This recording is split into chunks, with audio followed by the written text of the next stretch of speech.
जी, नम्रता गर्ग। नम्रता जी कहाँ की रहने वाली हैं आप? मैं डबरा की रहने वाली हूँ।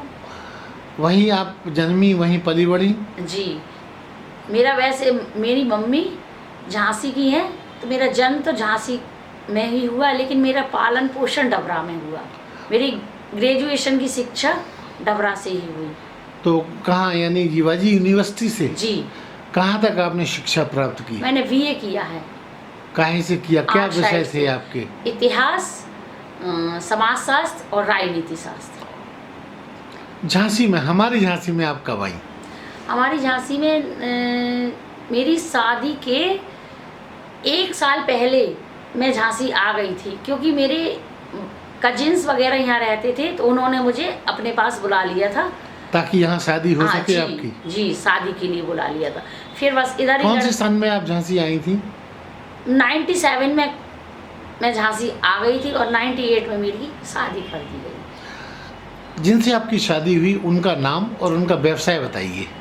नीरज गर्ग, जिनसे कि मेरी शादी हुई, वो मेरे हस्बैंड, जी। और उनका व्यवसाय नीलशिला ब्यूटी सेंटर, जो कि झांसी में आज की डेट में मानिक चौक में? हाँ, मानिक चौक में सभी लेडीज़ों की पसंद की चीज़ मिलती है। कॉस्मेटिक का शॉप है। नम्रता जी, आपके शौक क्या है? हॉबीज क्या क्या है? रुचियाँ क्या क्या है? मेरी रुचि खाना बनाना तो बिल्कुल भी नहीं है। जी।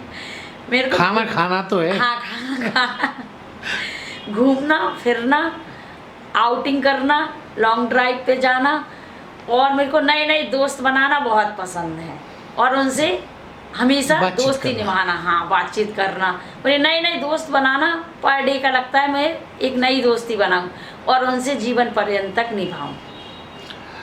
नम्रता जी के बारे में अभी आपने जो बताया कि आपको लॉन्ग ड्राइव करना अच्छा लगता है, तो वो कैसे मैनेज करती हैं आप? कार चला लेती हैं आप? जी नहीं, मैं स्कूटी जरूर चला लेती अच्छा, हूँ। उससे कार दूर जी, दूर तक जाती हाँ, हैं? बस अपनी एक फ्रेंड को बिठा ला, बस शाम के समय सदर या कहीं जहाँ मन करा हमने। शाम को तो बिल्कुल घर में रहने का मन ही नहीं करता, कहीं ना कहीं निकलना ही है। नम्रता जी, जैसा आपने बताया कि आपके पति का व्यवसाय कॉस्मेटिक से जुड़ा जी, हुआ है, जी। साजो सामान सौंदर्य से जुड़ा जी, हुआ जी। है, महिलाओं को इन सब का बड़ा शौक होता है, जी आपको भी है? नहीं, मुझे मेकअप का तो बिल्कुल अपोजिट है। जिस प्रकार मेरी ये कॉस्मेटिक की दुकान है, तो मुझे शौक तो बिल्कुल भी नहीं। हाँ, पर ज़रूरी जो चीज़ होती है बस मुझे उसी का, क्योंकि जो नेचुरल दिखने में है वो मेकअप में नहीं। मेरा मानना यही है।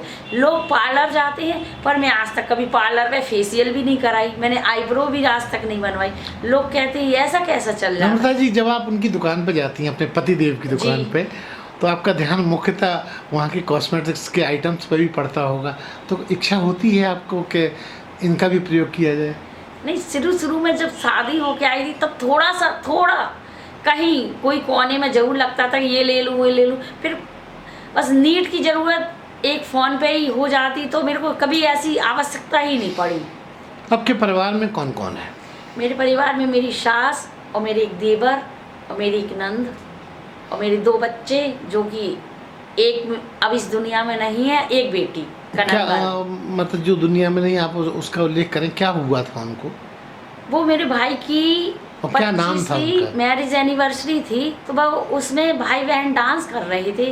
तो वो डांस करते करते, अब ईश्वर की मर्जी है, मैं खुद ही नहीं जानती कि क्या हुआ, बस वो गिर गया और बस ऑन द स्पॉट जो शांत हो गए। जी। उसका नाम उज्जवल गर्ग था जी। कौन से क्लास के स्टूडेंट थे?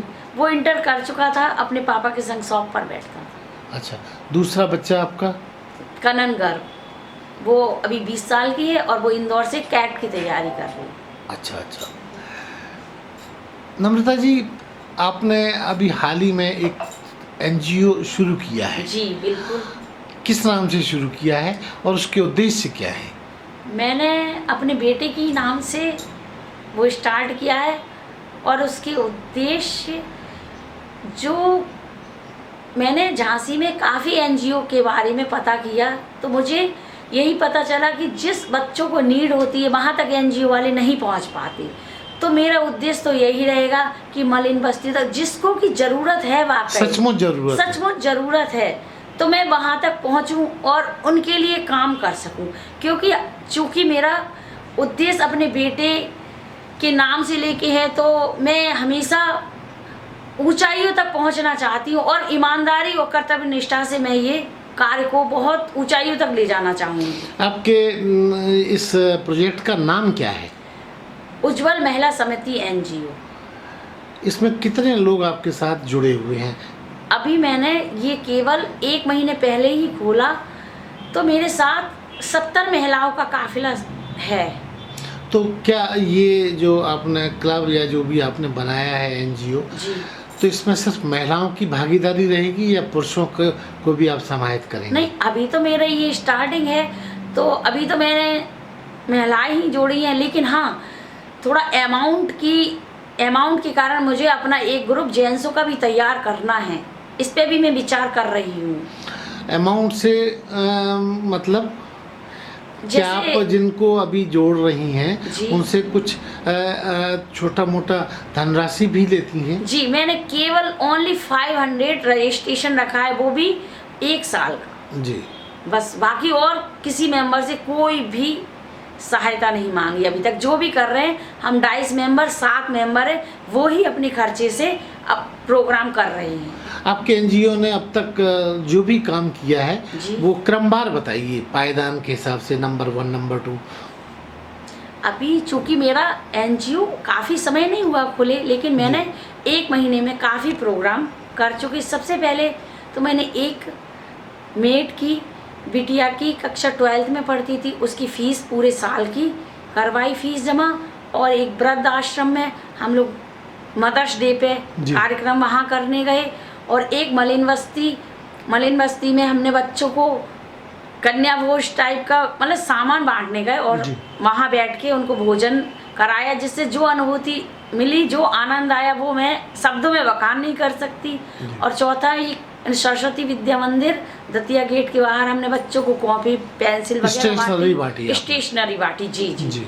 और कई मंदिरों में छोटे छोटे भंडारे, जो कि मैं विस्तार से बताऊंगी, तो काफ़ी कार्यक्रम हो चुके हैं 1 महीने के अंदर।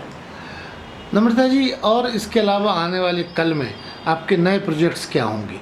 क्या प्लान कर रही हैं आप और आपकी टीम मिलकर?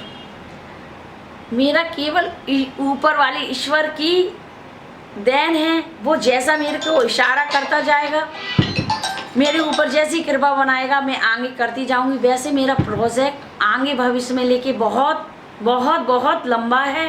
पहले मैं ये सोच रही हूँ किसी एक प्रोजेक्ट को लेके अपने NGO का नाम करूँ। जैसे कई लोग छोटे छोटे काम करते, उससे NGO में पता नहीं चल पाता कि इन्होंने क्या किया। तो मैं ये चाह रही हूँ एक मलिन बस्ती को मैं गोद के रूप में लूँ और उनके सुख दुख में खड़ी रहूँ, क्योंकि जिससे अगर वो आवाज़ देंगे तो उनको पता रहेगा कि ये उज्जवल संस्था वाले हमारे पास तक आते हैं।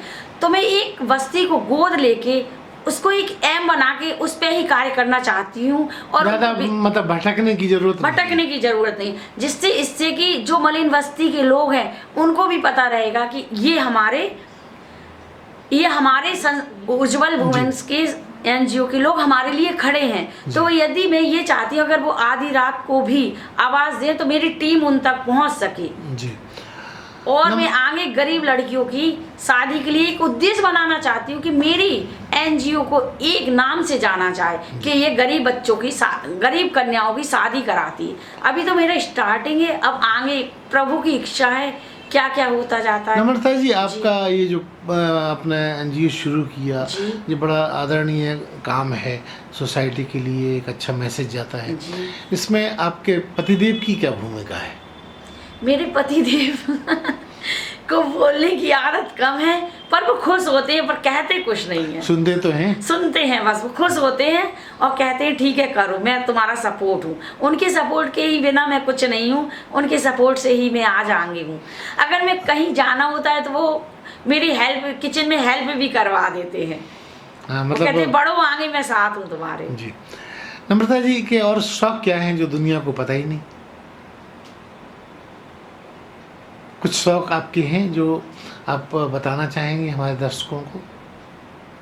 मेरे शौक मैंने बताया पहले कि घूमना फिरना, सबसे दोस्तियां करना, मतलब एक बिंदास तरीके से जीवन जीना मुझे हरफन पसंद है। जिंदगी पसंद है। हाँ, हंसमुख जिंदगी पसंद है। और यदि मेरे सामने कोई मुंह बना के बैठता है तो मुझे लगता है अरे ये इसने क्या कर दिया, पूरा दिन ही खराब कर दिया इसने। तो मुझे हंसमुख लोग पसंद है और मुझे पूरी अल्लड़पन की जिंदगी पसंद है कि निकलो हु हा, कौन क्या सोच रहा मेरे बारे में, इस बारे में मुझे सोचने की कोई फुर्सत नहीं है। बस पूरा अल्लड़पन से अपनी जिंदगी जीना चाहती हूँ। नम्रता जी को गुस्सा कब आती है? गुस्सा, मुझे गलत बात बिल्कुल भी पसंद नहीं है। जैसे मैं कह रही किसी के लिए गलत, तो कोई कहे नहीं ऐसा, तो गलत बात मुझे बिल्कुल भी बर्दाश्त नहीं है। गलत तो गलत, बस इसी बात से मुझे 2 मिनट के बहुत तेज गुस्सा आता, पर मैं सामने वाले को समझती हूँ, या अगर वो गलत बात को समझना ही नहीं चाह रहा फिर मैं चुप पड़ जाती हूँ कि जैसे ही मैनेज कर लेती है। मैनेज कर लेती बस। अगर आपसे एक सवाल पूछा जाए, जी। आपकी ज़िंदगी में 2 ख्वाहिशें, 2 ऐसी बातें जो अगर मान लीजिए ईश्वर आपको मिल जाए और वो आपसे कहे बोलो नम्रता आपको क्या वरदान चाहिए, तो क्या मांगना चाहेंगी आप? अब जो चीज हो ही नहीं सकती उस चीज नहीं, को क्या हमने मांगूं? कल्पना करने को कहा ना। तो मैं सबसे पहले अपना बेटा ही मांगूंगी ईश्वर से, जी। और बस मेरी बेटी पढ़ लिख के मतलब अच्छी बन जाए, बाकी हम दोनों बस पति पत्नी अपनी जिंदगी आराम से वरदान काटें। बाकी है, एक और वरदान बाकी है। बस मेरी जिंदगी सुचारू रूप से चलती रहे और जीवन पर्यंत तक मेरे पति का मुझे साथ मिलता रहे और मेरा साथ बना रहे, मैं उनसे पहले जाऊं इस दुनिया से, यही मेरी ख्वाहिश है। अरे हाँ, इस चैनल को लाइक और सब्सक्राइब करना ना भूलें। देखते रहिए बंजारा बीट्स।